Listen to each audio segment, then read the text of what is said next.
ವೀಕ್ಷಕರೇ, ಸುದ್ದಿಗೊಂದು ಗುದ್ದು ಕಾರ್ಯಕ್ರಮಕ್ಕೆ ಸ್ವಾಗತ. ನಾನು ಅರಫಾ ಮಂಚ್. ಇಸ್ರೇಲ್ನ ವಿರುದ್ಧ ಇರಾನ್ ಸಂಪೂರ್ಣ ಮುಗಿಬೀಳಲು ಸಿದ್ಧವಾದಂಥ ವರದಿಗಳು ಬರ್ತಾ ಇದೆ. ಹಮಾಸ್ ನಾಯಕ ಇಸ್ಮಾಯಿಲ್ ಹನಿಯಾ ಅವರ ಹತ್ಯೆಯ ನಂತರ ಮಧ್ಯಪ್ರಾಚ್ಯ ಉದ್ವಿಗ್ನವಾಗಿದೆ. ಗಲ್ಫ್ ನಾಡುಗಳು ಆತಂಕವನ್ನು ಎದುರಿಸ್ತಾ ಇವೆ. ಬಹುಶಃ ಮಧ್ಯಪ್ರಾಚ್ಯದಲ್ಲಿ ಯುದ್ಧದ ಭೀತಿ ತೀವ್ರಗೊಂಡಿದೆ. ಕೇವಲ ಘರ್ಷಣೆಯ ಸ್ಥಿತಿಯಲ್ಲಿದೆ. ಕೇವಲ ಗಾಜಾಕ್ಕೆ ಇಸ್ರೇಲ್ ಬಾಂಬ್ ಸುರಿಸುತ್ತಿದ್ದುದು, ಲೆಬನಾನ್ ಡ್ರೋನ್ಗಳನ್ನು ಹಾರಿಸಿ ಬಿಡುತ್ತಿದ್ದುದು, ರಾಕೆಟ್ ಹಾರಿಸಿ ಬಿಡುತ್ತಿದ್ದುದು, ಇಲ್ಲಿಗೆ ಇದ್ದಂತಹ ಸ್ಥಿತಿ ಈಗ ಬದಲಾಗಿದೆ. ಒಂದು ಕಡೆ ಅದರ ರಾಜತಾಂತ್ರಿಕರೇ ಹೇಳತೊಡಗಿದ್ದಾರೆ, ನಾವು ಸಂಪೂರ್ಣವಾಗಿ ಅಣ್ವಸ್ತ್ರ ಹೊಂದಿದ ದೇಶವಾಗಿದ್ದೇವೆ. ಇವೆಲ್ಲ ಬೆಳವಣಿಗೆಯ ನಂತರ ಇಸ್ಮಾಯಿಲ್ ಹನಿಯಾ ಅವರ ಹತ್ಯೆಯಿಂದ ನಿಮಗೆ ಇದಕ್ಕೆ ಪ್ರತ್ಯುತ್ತರ ನೀಡದೆ ಬಿಡುವುದಿಲ್ಲ ಎಂದು ಇರಾನ್ ಎಚ್ಚರಿಕೆ ಕೊಟ್ಟಿತ್ತು.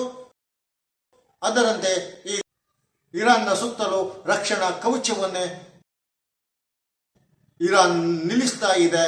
ಅಂದರೆ ಹೊರಗಿನ ದಾಳಿಯನ್ನ ತಡೆಯುವುದಕ್ಕೆ ಬೇಕಾದಂತಹ ವ್ಯವಸ್ಥೆಯನ್ನ ಸಂಪೂರ್ಣವಾಗಿ ಮಾಡಿದೆ. ಇದನ್ನು ಅಂತಾರಾಷ್ಟ್ರೀಯ ವಿದ್ಯಮಾನಗಳ ವಿಶ್ಲೇಷಕರು ಹೇಳುತ್ತಿರುವುದು ಸಂಪೂರ್ಣವಾಗಿ ಈ ಸಲ ಯುದ್ಧಕ್ಕೆ ಇರಾನ್ ಸಜ್ಜಾದಂತಿದೆ. ಇನ್ನೊಂದು ಕಡೆ ರಷ್ಯಾದಿಂದ ಆಯುಧಗಳು ವಿಮಾನಗಳಲ್ಲಿ ಇರಾನಿಗೆ ಬರ್ತಾ ಇವೆ. ಈಜಿಪ್ಟ್ ಕೂಡ ಸ್ಪಷ್ಟವಾಗಿ ಹೇಳಿದೆ, ಎಲ್ಲಾದರೂ ಇಸ್ರೇಲ್ ಲೆಬನಾನ್ನ ಮೇಲೆ ದಾಳಿ ಮಾಡಿದರೆ ನಾವು ಲೆಬನಾನ್ನ ಜೊತೆ ನಿಲ್ಲುತ್ತೇವೆ, ಅದಕ್ಕೆ ಸಹಾಯ ಮಾಡುತ್ತೇವೆ ಎಂದು ಹೇಳಿದ್ದಾರೆ. ಅಂದರೆ ಯುದ್ಧ, ಸಂಪೂರ್ಣ ಯುದ್ಧ ನಡೆದೇ ಬಿಡುತ್ತಾ ಎನ್ನುವಂತಹ ಆ ಒಂದು ಆತಂಕದ ಸ್ಥಿತಿ ನಿರ್ಮಾಣವಾಗಿದೆ. ಯುದ್ಧ ನಡೆಯುವುದೆಂದರೆ ಚಿಕ್ಕ ವಿಷಯವಲ್ಲ. ಇಡೀ ಜಗತ್ತಿನಲ್ಲಿ ಅದರ ಪರಿಣಾಮ ಆಗುತ್ತೆ. ಈಗ ಯುಕ್ರೇನ್ ಇಸ್ರೇಲ್ ಯುದ್ಧದಿಂದ ಆಗಿರುವಂತಹ ಆರ್ಥಿಕ ಅಸಮಾನತೆಗಳು ಜಗತ್ತಿನಲ್ಲಿ ಗೋಚರಿಸಿದ್ದು, ಅದಕ್ಕೆ ಇನ್ನಷ್ಟು ತೀವ್ರತೆಯನ್ನ ಮಧ್ಯಪ್ರಾಚ್ಯದಲ್ಲಿ ಯುದ್ಧ ಸ್ಫೋಟಗೊಂಡ್ರೆ ಆಗ್ತದೆ ಎನ್ನುವುದಕ್ಕೆ ಸಂದೇಹ ಇಲ್ಲ.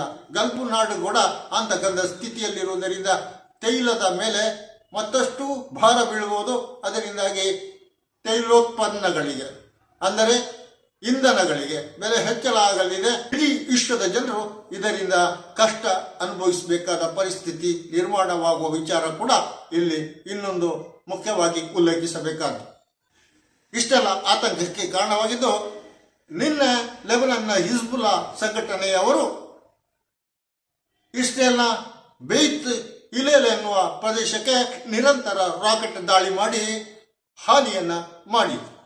ಕಳೆದ 10 ತಿಂಗಳಲ್ಲಿ ಲೆಬನಾನ್ನ ಹಿಜ್ಬುಲ್ಲಾದಿಂದ ಉತ್ತರ ಇಸ್ರೇಲಿಗೆ ಆಗಿರುವಂತಹ ದಾಳಿಗಳಿಂದ ಅಪಾರ ಹಾನಿ ಆಗಿದೆ ಎಂದು ಇಸ್ರೇಲಿನ ಪತ್ರಿಕೆಗಳು ಹೇಳುತ್ತಾ ಇವೆ.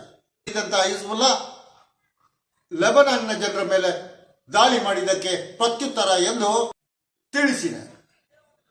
ಅಂದರೆ ಇಸ್ರೇಲ್ ಲೆಬನಾನ್ನ ಮೇಲೆ ದಾಳಿ ಮಾಡಿ ನಾಗರಿಕರ ಸಾವಿಗೆ ಕಾರಣವಾಗಿತ್ತು ಮತ್ತು ಕೆಲವು ಗಣ್ಯರ ಸಾವಿಗೂ ಕಾರಣವಾಗಿತ್ತು. ಹಿಜ್ಬುಲ್ಲಾದ ನಾಯಕರು, ಹಮಾಸ್ನ ನಾಯಕರು ಇಸ್ರೇಲ್ನ ದಾಳಿಯಲ್ಲಿ ಮೃತಪಟ್ಟದ್ದು ನಡೆದಿದೆ. ಇದಕ್ಕೆಲ್ಲ ಉತ್ತರ ಎನ್ನುವಂತೆ ಬೈತ್ ಹಿಲೇಲ್ ಪ್ರದೇಶಕ್ಕೆ ನೂರಾರು ರಾಕೆಟ್ಗಳನ್ನು ಇತ್ತೀಚೆಗೆ ದಾಳಿ ಮಾಡಿದ್ದು. ಆ ನಂತರ ಸ್ಪಷ್ಟವಾಗಿ ಇರಾನ್ ಕೂಡ ಇಸ್ಮಾಯಿಲ್ ಹನಿಯಾ ಅವರ ಹತ್ಯೆಯ ನಂತರ ಇದಕ್ಕೆ ಉತ್ತರವನ್ನು ನೀಡುತ್ತೇವೆ ಎಂದು ಘೋಷಿಸಿದ್ದು. ಇವೆಲ್ಲವೂ ಸೇರಿ ಈಗ ಇಸ್ರೇಲ್ ಆತಂಕದ ಮಡುವಿನಲ್ಲಿದೆ. ನಮಗೆ ಸಹಾಯ ಮಾಡಿ ಎಂದು ಅಮೆರಿಕದ ಅಧ್ಯಕ್ಷ ಬೈಡನ್ರನ್ನು ಕೋರ್ತಾ ಇದೆ. ಇನ್ನೊಂದು ಕಡೆ ಅಮೆರಿಕ ಕೂಡ ಇಸ್ರೇಲ್ನ ರಕ್ಷಣೆಗೆ ಧಾವಿಸಿ ಬರುತ್ತಿದೆ. ಅಮೆರಿಕದ ರಕ್ಷಣಾ ಖಾತೆ ಮಧ್ಯಪ್ರಾಚ್ಯಕ್ಕೆ ಯುದ್ಧ ವಿಮಾನಗಳನ್ನು ಹೊತ್ತೊಯ್ಯುವ ಹಡಗುಗಳನ್ನು ಕಳುಹಿಸಲು ಆದೇಶವನ್ನು ನೀಡಿದೆ.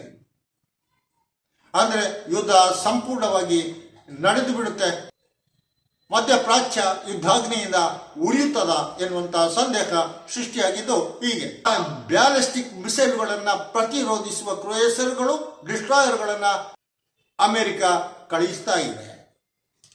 ಅಂದರೆ ಪೂರ್ಣ ಪ್ರಮಾಣದ ಯುದ್ಧವೇ ನಡೆದು ಬಿಡುವ ಸಾಧ್ಯತೆಗಳು ಇವೆಲ್ಲ ಘಟನೆಗಳಿಂದ ನಿಚ್ಚಳವಾಗ್ತಾ ಇದೆ. ಒಟ್ಟಿನಲ್ಲಿ ಮಧ್ಯಪ್ರಾಚ್ಯದಿಂದ ಬರುತ್ತಿರುವಂತಹ ಸುದ್ದಿಗಳು ಪೂರ್ಣ ಯುದ್ಧದ ಚಿತ್ರಣವನ್ನು ನೀಡ್ತಾ ಇದೆ.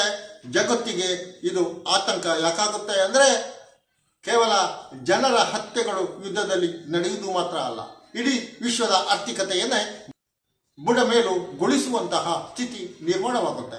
ಹೀಗಾಗಿ ಯುದ್ಧದ ಭೀಕರತೆ ಇಡೀ ವಿಶ್ವವನ್ನೇ ತಟ್ಟುತ್ತದೆ ಎಂದು ಹೇಳಬಹುದು. ಹಮಾಸ್ ಇಸ್ರೇಲ್ ಯುದ್ಧದ ಪರಿಸ್ಥಿತಿ ಇವತ್ತು ಭಿನ್ನವಾಗಿ ಮಧ್ಯಪ್ರಾಚ್ಯವನ್ನು ಆಳ್ತಾ ಇದೆ ಎನ್ನುವಂತಹ ಸನ್ನಿವೇಶದಲ್ಲಿ ವಿಶ್ವಕ್ಕೂ ಇದು ಹರಡಬಹುದು. ಯಾಕೆಂದರೆ ರಷ್ಯಾ ಇರಾನ್ಗೆ ಸಹಾಯ ಮಾಡುತ್ತೆ, ಇರಾನ್ ಲೆಬನಾನ್ನ ಹಿಜ್ಬುಲ್ಲಾಗೆ ಸಹಾಯ ಮಾಡುತ್ತೆ, ಅಥವಾ ನೇರ ದಾಳಿಯನ್ನು ಕೂಡ ಮಾಡಬಹುದು. ಹಾಗಾಗಿ ಇವತ್ತು ಜಗತ್ತು ವಿನಾಶದ ಹೊಸ್ತಿಲಿಗೆ ಬಂದು ನಿಂತಿದೆಯಾ ಅನ್ನುವಂಥ ಪ್ರಶ್ನೆ ಹುಟ್ಟುಕೊಳ್ತಾ ಇದೆ. ವೀಕ್ಷಕರೇ, ನಿಮ್ಮ ಅಭಿಪ್ರಾಯ ತಿಳಿಸಿ, ಕಮೆಂಟ್ ಮಾಡಿ, ಸಬ್ಸ್ಕ್ರೈಬರ್ ಆಗಿ, ಶೇರ್ ಮಾಡಿ. ನಾನು ಅರ್ಪಮಂಚಿ, ಜೈ ಭಾರತ್.